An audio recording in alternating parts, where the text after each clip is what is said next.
Welcome to Bodywork. Welcome back. It's Michael Rogers. Welcome to Bodywork Boxing. It's Riyadh season and the heavyweights are getting ready to settle. Undisputed as the Gypsy King Tyson Fury is taking on OleksandrUsyk. Man, it's been a long time coming for this. I think a lot of people, as the heavyweights go, so is the rest of the divisions, and so everybody's clamoring and wanting a one name, one king type thing to happen. So, in my research last month, I came across an article, and I was going to do this early, but since it got pushed back, and now we on the week of, couple days out, I figured, man, it's a safe time to actually drop this, because I wanted to talk about this back then, but I was kicking in with my homies the other day and we got to talking about this and it brought it back up. So I figured no better time is it for me to actually go ahead and put this out. I came across an article by Boxing News 27, and this article basically is entailing that it says Usyk is Boxing News 24. Usyk bulks up, Fury better watch out. Got a picture of Alexander Usyk.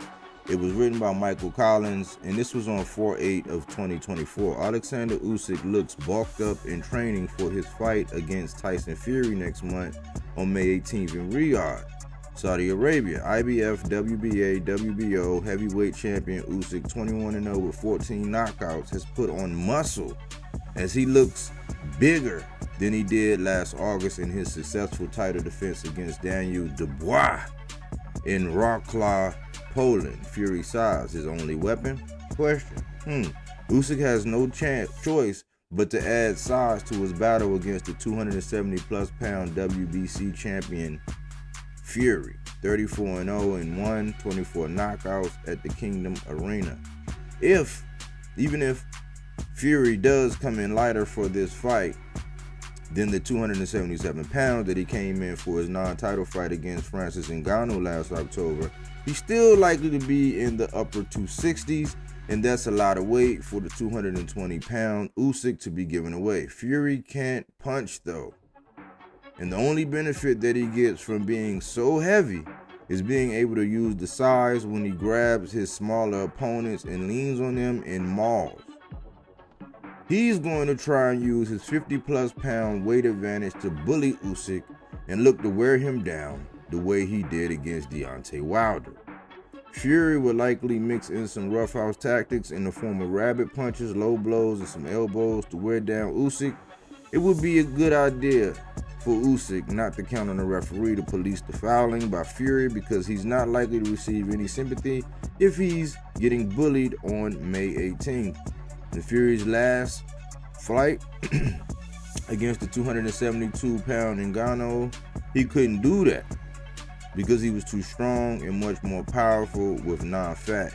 In that fight, we saw that Fury looked limited once he couldn't use his size to lean on his opponent to drain them.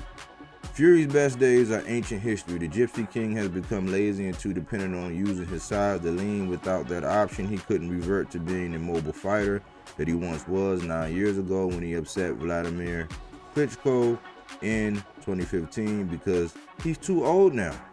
Tyson is expected to come in this fight lighter, but that might not work for him because he's not going to become faster, and it won't help him with his mobility because he's an ancient 35. Yikes! And that's that news from that's boxing news, but it goes in line. As soon as I said barking up, I said, man, I remember when Deontay Wilder tried to do that.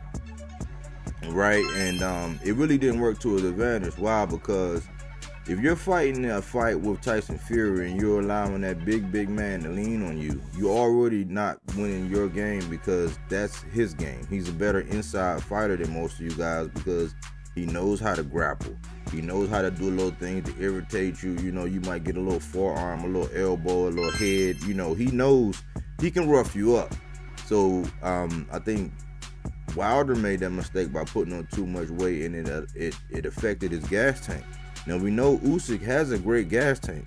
And in the words of my old head, he says, man, what you got to do is you got to do in this race what it took to get you there. Meaning that Usyk must be opportunistic. He must think and move. He must be in and out, nimble on his feet, use his angles, use his footwork, you know, all of those things, jab, go upstairs, downstairs, change levels, be a pest to Tyson Fury. Now, a bad thing was if you would let Tyson Fury do something like this, where he's just leaning on you, grappling you, putting you in a headlock, tiring you out, putting pressure on your legs. But I believe if you bulk up, it's going to slow you down. It's going to have an adverse effect on your gas tank. And listen, you were able to come up from a cruiserweight and be dominant against a lot of heavyweights. And Holyfield did it, but it takes a special kind of person to do that and be successful. And I believe that it's a huge mistake for Usyk to do that. He needed to do a lot of the things that he did with AJ when he was changing levels.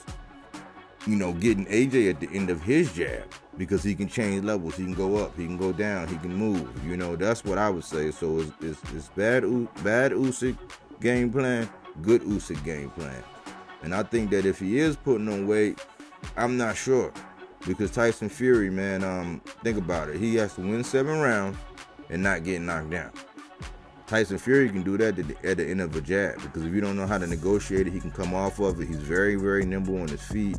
He's very crafty, and I think he's going to be up for this. Not sure if Ngannou caught him sleeping on him, you know, because I don't think that Fury thought that Ngannou had any chance.